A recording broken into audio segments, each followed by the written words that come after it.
കുറെ കാലമായിട്ടൊരു ട്രെയിനിങ് എന്റെ കയ്യിലുണ്ടല്ലോ. അല്ല, ഇന്നലെ 12:45 രാത്രി വരെ നമ്മൾ സംസാരിച്ചപ്പോൾ ഒരു ചെറിയ സൂചന പോലും താങ്കൾ തന്നില്ല. അപ്പോൾ ഞാൻ വിചാരിച്ചത് താങ്കൾ CPM-ൽ ചേരുമെന്നായിരുന്നു. അല്ല, അത് സ്വാഭാവികമായിട്ട് ഒരു രാഷ്ട്രീയ പ്രവർത്തന നിലയ്ക്ക് ഒരു രഹസ്യാത്മകത എല്ലാ കാര്യത്തിലും സൂക്ഷിക്കണമെന്നുള്ളത് പൊളിറ്റിക്സിന്റെ ഒരു ബേസിക് ആണല്ലോ. അത് ഞാൻ എല്ലായ്പ്പോഴും സൂക്ഷിക്കാറുണ്ട്. മാധ്യമങ്ങളുടെ ആവശ്യമില്ലാതെ ആവശ്യത്തിൽ കൂടുതൽ സംസാരിക്കാറില്ല. എന്നാൽ നിങ്ങളോടൊക്കെ നല്ല ബഹുമാനമുണ്ട്, പക്ഷെ ആവശ്യത്തിൽ കൂടുതൽ സംസാരിക്കാറില്ല. അപ്പോൾ ഇപ്പോൾ ഇന്ന് കോൺഗ്രസ് പിൻവലിക്കുമോ എന്നാണ്? ഞാൻ കോൺഗ്രസിന്റെ പ്രവർത്തനമായി കഴിഞ്ഞു. പണ്ട് പറഞ്ഞ കാര്യങ്ങൾ ഞാൻ BJPയുടെ നിലപാടുകൾ പറഞ്ഞു. ഞാൻ BJPയുടെ സ്പോക്സ് പേഴ്സൺ ആണ്. എന്റെ വ്യക്തിപരമായിട്ട് നിലപാട് പറഞ്ഞ സമയത്ത്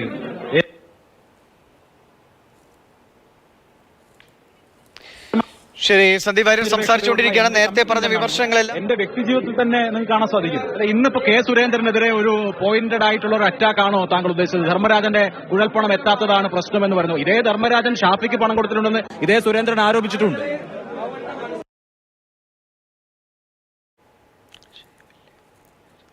ഇതൊക്കെ കയ്യിലുണ്ടായിട്ട് പത്രസമ്മേളനത്തിൽ വന്നിട്ടാണോ അത് പറയുന്നത്?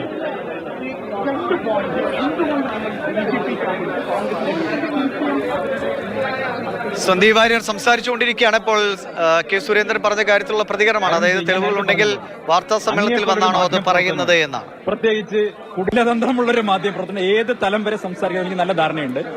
ഞാൻ രാഷ്ട്രീയ പ്രവർത്തനം നടത്തിയ ഒരു പരിചയം എനിക്കുണ്ട്. അതുകൊണ്ട് ഏതൊക്കെ സംസാരിക്കണം എന്ന് എനിക്ക് ധാരണയുണ്ട്. ഒരിക്കലുമില്ല.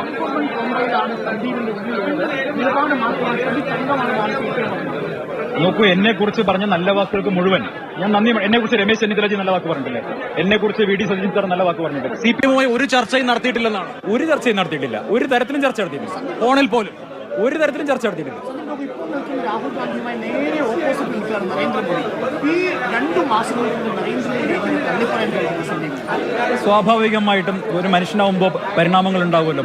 ഇത് ദീർഘകാലമായിട്ടുള്ള പാർട്ടിക്ക് അകത്ത് നിൽക്കുന്ന സമയത്ത് നിങ്ങളോട് സംസാരിക്കാൻ കഴിയാത്ത പല കാര്യങ്ങളുണ്ടാവുമല്ലോ. ചില നിലപാടുകളുള്ള വിയോജിപ്പുണ്ടാകും. അത് അവിടെ ഉന്നയിക്കാൻ സാധിക്കും. ഏറെക്കാലമായി വിദ്വേഷത്തിന്റെയും വർഗീയതയുടെയും കടയിൽ നിൽക്കുമ്പോൾ അനുഭവിച്ചിരുന്നു. കഴിഞ്ഞ ലോക്സഭാ തെരഞ്ഞെടുപ്പിന്റെ കാലം മുതൽ അല്ല, അതിനു മുമ്പ് തന്നെയല്ലേ നിങ്ങൾ ഒരു വർഷക്കാലം എന്നെ ചർച്ചയ്ക്ക് നിങ്ങൾക്ക് കിട്ടിയോ? എന്തുകൊണ്ടാണ് കിട്ടായിരുന്നത്?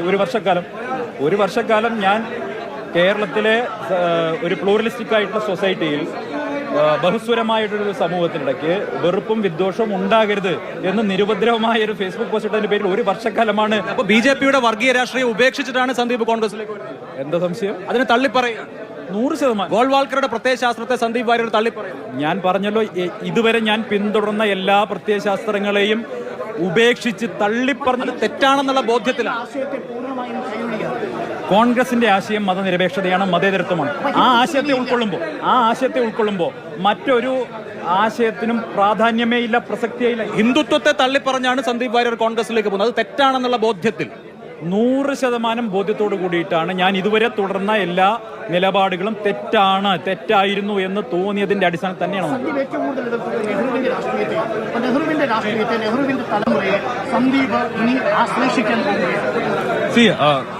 നെഹ്റുവിയൻ പൊളിറ്റിക്സിനെതിരായിട്ട് ഒരു നെറേറ്റീവ് സൃഷ്ടിക്കുക എന്നുള്ളത് BJPയുടെ അജണ്ടയായിരുന്നു. ഞങ്ങളതിന്റെ പാർട്ടായിരുന്നു. ഞങ്ങൾ ഇതിന്റെ സോൾജേഴ്സ് ആയിരുന്നു. ഞങ്ങളത് ഭംഗിയായി ചെയ്തിട്ടുണ്ടെന്നാണ് എന്റെ വിശ്വാസം. സ്വാഭാവികമായിട്ട് ഇപ്പോൾ 24 റിപ്പോർട്ടർക്ക് വരുമ്പോൾ അരുണിന് ബുദ്ധിമുട്ടുണ്ടാവില്ലേ? അത്രേ ഉള്ളൂ. പ്രത്യയശാസ്ത്രപരമായ കെട്ടുപാടുകളൊന്നുമില്ല.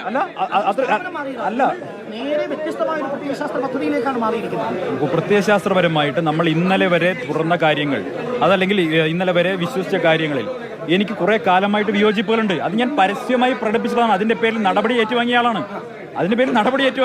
സന്ദീപ്, കേരളത്തിലെ BJP K. സുരേന്ദ്രന്റെ ഒറ്റയാൾ ആധിപത്യമാണ് എന്നാണ് താങ്കൾ പറഞ്ഞു വെക്കുന്നത്.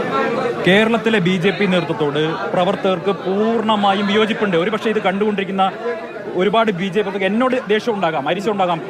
അത് പ്രത്യയശാസ്ത്രപരമായ എതിർപ്പാണോ? വിട്ടുപോയി എന്നുള്ളതിന്റെ പേരിൽ ദേഷ്യം ഉണ്ടാകാം. പക്ഷെ അവരുടെ ഉള്ളിലും BJPയെ KJP ആക്കി മാറ്റിയിട്ടുള്ള കേരളത്തിലെ നേതൃത്വത്തോട് അങ്ങേയറ്റത്തെ വിയോജിപ്പുണ്ട്. അത് ഹിന്ദുത്വത്തോടുള്ള പ്രശ്നമല്ലല്ലോ, ഓർഗനൈസേഷനിലായിട്ടുള്ള പ്രശ്നം. ഞാൻ നേരത്തെ ഉന്നയിച്ചുള്ള വിഷയം ഏതായിരുന്നു? എനിക്ക് നേരെ നടപടി ഉണ്ടായ വിഷയം എന്തായിരുന്നു? ഞാൻ വെറുപ്പിന്റെയും വിദ്വേഷത്തിന്റെയും രാഷ്ട്രീയത്തിനെതിരായിട്ടുള്ള നിലപാട് സ്വീകരിച്ചു എന്ന് നിങ്ങൾക്ക് അറിയുന്ന കാര്യമല്ലേ? BJPയുടെ രാഷ്ട്രീയം വെറുപ്പിന്റെ രാഷ്ട്രീയം. SDPയുടെ കാര്യം, കുഴൽപ്പണത്തിന്റെ കാര്യമാണ് പറഞ്ഞത്. SDPയുടെ വിഷയത്തിൽ കേരളത്തിൽ BJP പ്രവർത്തകരെ ചതിക്കുകയായിരുന്നുവെന്നാണ്. ശരി, സന്ദീപ് വാര്യർ ഇപ്പോ നമ്മോട് ഈ ഇതിനു ശേഷം സംസാരിക്കുകയാണ്. ഹിന്ദുത്വ രാഷ്ട്രീയത്തെ തള്ളി പറഞ്ഞതിന് ശേഷമാണ് അദ്ദേഹം BJP വിട്ട് കോൺഗ്രസിലേക്ക് വരുന്നത് എന്നാണ് സന്ദീപ് പറയുന്നത്. കോൺഗ്രസിന്റെ പ്രത്യയശാസ്ത്രമായിരിക്കും ഇനി തന്റെ പ്രത്യയശാസ്ത്രം എന്ന് അദ്ദേഹം പറയുകയും ചെയ്യുന്നു. ഇവിടെ പ്രേക്ഷകർക്ക് കാണാവുന്നതുപോലെ മാധ്യമ പ്രവർത്തകരുടെ വലിയ തള്ളിക്കയറ്റമാണ്. കോൺഗ്രസിന്റെ ഒരു ചെറിയ തെരഞ്ഞെടുപ്പ് കമ്മിറ്റി ഓഫീസാണ്, താൽക്കാലിക ഓഫീസ് മാത്രമാണിത്. ഹിന്ദുത്വ പ്രത്യയശാസ്ത്രത്തെ തള്ളിപ്പറഞ്ഞ് ഞാനിതാ കോൺഗ്രസിലേക്ക് വരുന്നു എന്നുള്ളതാണ് സന്ദീപ് വാര്യർ ഇന്ന് നമ്മോടിപ്പോ സംസാരിക്കുന്നതിന്റെ ഒരു രത്ന ചുരുക്കം. ദിവീഷ്, അഭിലാഷ്, എന്തായാലും സോഷ്യൽ മീഡിയയിൽ തരംഗമാവുന്നുണ്ട് ഈ മാറ്റം. ഈ പ്രഖ്യാപനം വരുന്നതിന് തൊട്ടു മുൻപ് 1000-ഓളം കമന്റുകളായിരുന്നെങ്കിൽ ഈ മിനിറ്റുകൾക്കകം 2500 കമന്റിലേക്ക് സന്ദീപ് വാര്യരുടെ ചിരിക്കുന്ന മുഖത്തിനടിയിലുള്ള കമന്റുകളുടെ എണ്ണം നീണ്ടിരിക്കുന്നു.